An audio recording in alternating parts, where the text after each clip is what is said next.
오늘은 종려주일입니다. 예전에는 옷이 날개라고 했는데 요즘은 그 자리를 자동차가 대신하는 것 같습니다. 만일 일국의 대통령이 방탄이 안 된 그런 소형차를 탄다면 사람들이 아마 웃을 것입니다. 예수님은 하나님의 아들이시니 품위와 기품으로 다듬어진 백마를 타고 왕의 권위를 내세우실 만한데 나귀 새끼를 타시고 예루살렘에 입성하셨습니다. 2000년 전에 오늘 우리 주님이 예루살렘 성에 입성하신 종려주일입니다. 오늘 본문 마태복음 21장 1절에서 13절 예루살렘에 입성하신 예수님입니다. 본문 봅니다. 그들이 예루살렘에 가까이 가서 감람산 벳바게에 이르렀을 때에 예수께서 두 제자를 보내시며 이르시되 너희는 맞은편 마을로 가라. 그리하면 곧 매인 나귀와 나귀 새끼가 함께 있는 것을 보리니 풀어 내게로 끌고 오라. 만일 누가 무슨 말을 하거든 주가 쓰시겠다 하라. 그리하면 즉시 보내리라 하시니 이는 선지자를 통하여 하신 말씀을 이루려 하심이라. 일러스되 시온 딸에게 이르기를 내 왕이 내게 임하나니 그는 겸손하여 나귀 곧 멍에 매는 짐승의 새끼를 탔도다 하라 하였느니라. 제자들이 가서 예수께서 명하신 대로 하여 나귀와 나귀 새끼를 끌고 와서 자기들의 겉옷을 그 위에 얹음에 예수께서 그 위에 타시니 무리의 대다수는 그들의 겉옷을 길 위에 펴고 다른 이들은 나뭇가지를 베어 길에 펴고 앞에서 가고 뒤에서 따르는 무리가 소리 높여 이르되 호산나 다윗의 자손이여 찬송하리로다. 주의 이름으로 오시는 이여 가장 높은 곳에서 호산나 하더라. 예수께서 예루살렘에 들어가시니 온 성이 소동하여 이르되 이는 누구냐 하거늘 무리가 이르되 갈릴리 나사렛에서 나온 선지자 예수라 하니라. 예수께서 성전에 들어가사 성전 안에서 매매하는 모든 사람들을 내쫓으시며 돈 바꾸는 사람들의 상과 비둘기 파는 사람들의 의자를 둘러 엎으시고 그들에게 이르시되 기록된 바 내 집은 기도하는 집이라 일컬음을 받으리라 하였거늘 너희는 강도의 소굴을 만드는도다 하시니라. 아멘. 아멘. 1절에서 11절은 예루살렘에 입성하시는 예수님입니다. 종려주일은 부활주일 전 고난주간이 시작되는 주일로서 예수님께서 죽음의 십자가가 기다린다는 것을 아시면서 죄인을 대신하여 십자가를 지시기 위해 예루살렘 성으로 올라가신 날입니다. 이때 군중들은 예수님께서 예루살렘 성에 올라오시면 이스라엘 왕이 되어 정치적 해방과 그 당시 이스라엘은 로마의 식민지였습니다. 경제적 번영을 가져다 줄 줄 알고 호산나 다윗의 자손이여 찬송하리로다. 주의 이름으로 오시는 이여 가장 높은 곳에서 호산나 라고 소리쳤습니다. 군중들은 손에 나뭇가지를 흔들고 또 길에 펴기도 했습니다. 그 나뭇가지는 종려나무입니다. 그리고 자신들의 겉옷을 길 위에 펴면서 주님을 영접했습니다. 그러나 예수님은 침묵하셨습니다. 아무 표현이 없습니다. 왜냐하면 지금의 호산나 환호가 며칠 뒤에는 곧 십자가 처형의 고발로 바뀔 것을 알고 계셨기 때문입니다. 이들이 원하는 정치적 해방과 경제적 번영이 아닌 인류를 구원하시기 위해 죽으러 오신 주님이시기 때문에 백성들은 자기들의 기대와 어긋났기 때문에 예수님을 십자가에 못 박습니다. 거기에 동의합니다. 예수님은 그것을 지금 다 알고 계십니다. 호산나라는 뜻은 이제 우리를 구원하소서 이런 뜻입니다. 백성들은 정치적 해방과 경제적 풍요를 가져올 메시아를 기다리고 있었고 예수님이 반드시 그렇게 해 주실 줄 믿고 있었습니다. 왜냐하면 예수님의 사역 중에서 그러한 기적들을 많이 봤기 때문입니다. 종려나무는 키도 크고 잎도 큰 나무입니다. 이스라엘 백성들은 이 종려나무를 승리의 상징으로 여겼습니다. 그래서 전쟁에 승리하거나 기쁜 일이 있을 때 이 종려나무를 그 잎을 깔고 혹은 흔들었습니다. 백성들은 예수님이 로마와 싸워 승리하심으로 이스라엘을 구원해 주실 것으로 믿고 있었습니다. 그리고 이스라엘 백성들은 자기의 겉옷을 길에 깔았습니다.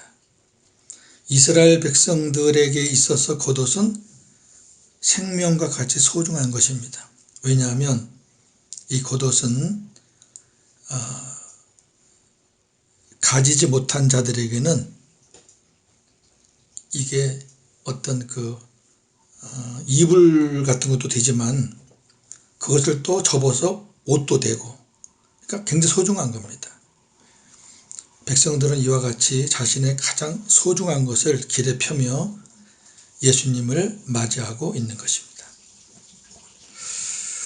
당시 왕이나 개선 장군들은 백마를 타고 호위병들과 함께 의기양양하게 입성했지만 예수님은 구약의 예언대로 나귀 새끼를 타고 겸손한 모습으로 입성하셨습니다.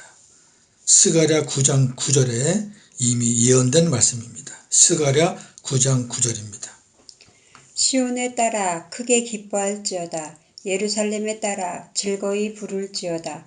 보라, 내 왕이 내게 임하시나니 그는 공의로우시며 구원을 베푸시며 겸손하여서 나귀를 타시나니 나귀의 작은 것 곧 나귀 새끼니라. 아멘. 아멘.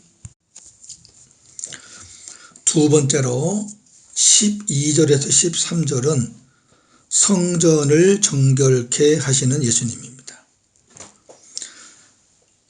종려주일에 예루살렘 성에 입성하신 예수님께서 가장 먼저 하신 일은 성전 정결입니다. 굉장히 중요한 사건입니다. 예수님은 성전에 들어가셔서 성전에서 매매하는 자들을 다 내어 쫓으셨습니다. 그리고 돈 바꾸는 자들과 비둘기 파는 자들의 상과 의자를 둘러 엎었습니다. 진노하시면서 이렇게 말씀하셨습니다.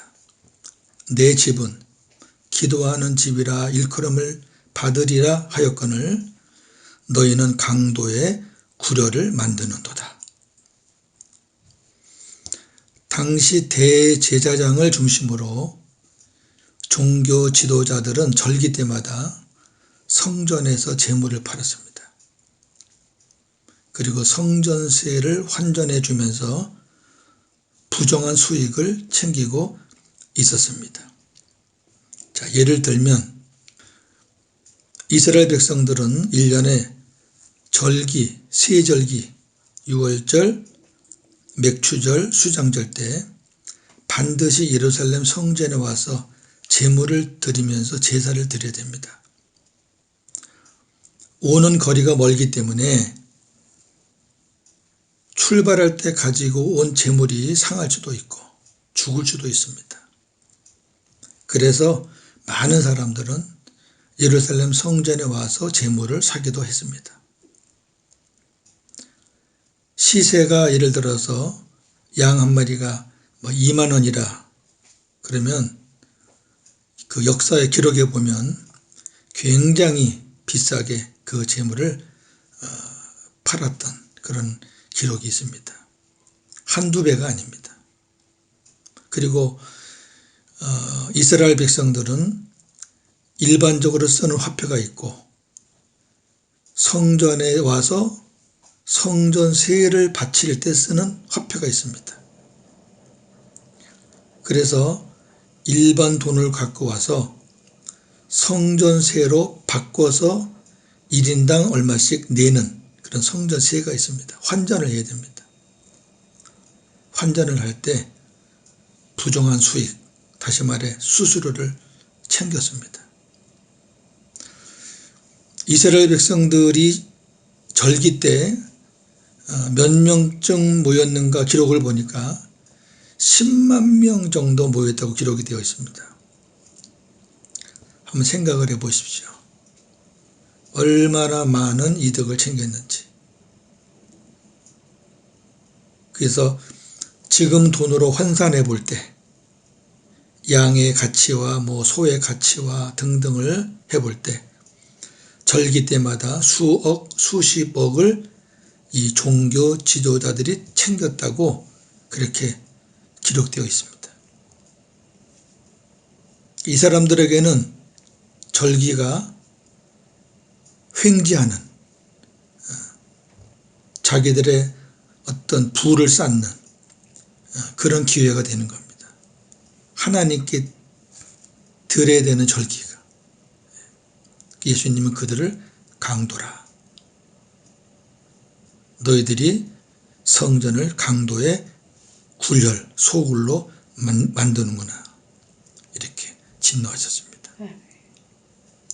그렇다면 오늘날 성전은 어디인가요? 우리 예루살렘 성전 안 가잖아요. 없습니다. 또 다 파괴되고. 이제는 하나님의 은혜로 구원받은 우리가 성전입니다. 각자가 성전입니다. 나를 성전 삼고 오신 주님이 계신 그 사람이 바로 교회입니다. 여러분 안에 주님이 계십니까? 그러면 여러분이 성전이고 교회입니다. 종려 주일에 성전에 가서 채찍을 드신 예수님이 오늘 종려 주일에 제일 먼저 하시는 일이 뭐겠습니까? 성전된 우리에게 찾아오십니다. 그리고 정결을 원하십니다. 혹시 우리가 예수님을 믿는 목적이 세상 것에 있습니까? 아니면 예수님을 믿는 목적이 영생과 구원에 있습니까? 주님이 머리가 되고 나는 몸이 되어 주님과 한 몸이 되었으니까 이제 저와 여러분들은 머리 되시는 주님의 가르침을 받고 날마다 성령으로 말미암아 그 주님의 말씀을 깨닫고 그 말씀에 순종하며 사는 것이 성전된 우리가 사는 방법입니다. 그러한 한 주간이 되시기를 바랍니다. 말씀을 정리해 봅니다. 이스라엘 백성들은 정치적 해방과 경제적 풍요를 가져올 메시아를 기다리고 있었습니다. 그리고 그렇게 믿었습니다. 우리는 어떤 예수님을 원하고 있는지, 내가 왜 예수님을 믿는지 깊이 묵상해 보시기 바랍니다.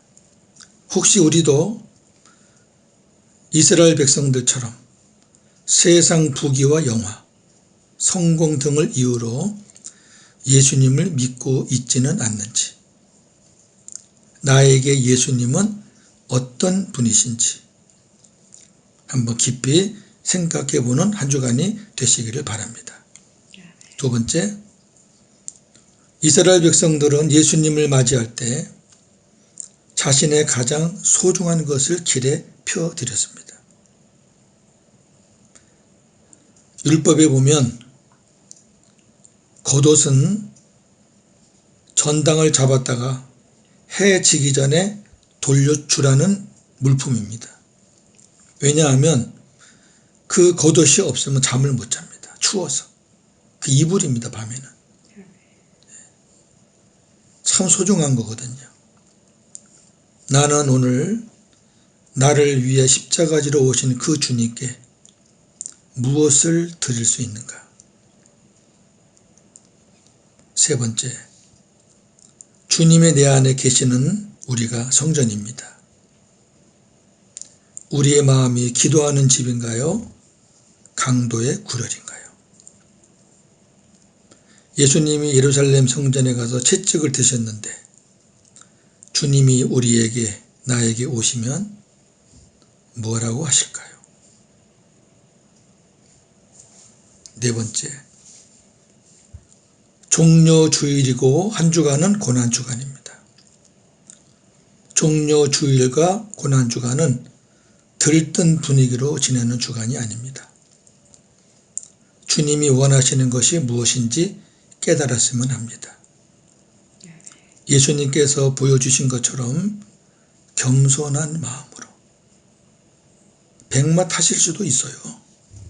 그러나 성경에 이미 예언되어 있었고 스가랴 9장 9절에 겸손하시게라는 말씀이세요.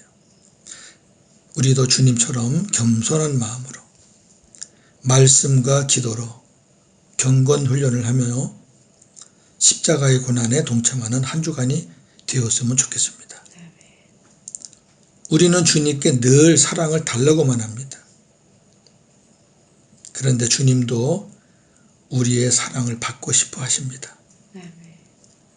내가 너를 사랑한 것처럼 너희도 나를 사랑해 달라고 하십니다. 경건 훈련을 하는데 방해가 되는 것들, 주님보다 더 사랑하시는 것이 무엇인지 생각해서 그것을 끊고 그 대신 주님을 더 사랑하는 한 주간이 되시기를 바랍니다.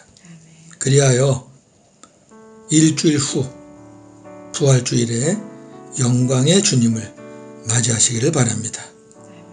고난주간 한 주간을 복음으로 승리하시기를 주님의 이름으로 축원합니다. 아멘. 기도하겠습니다.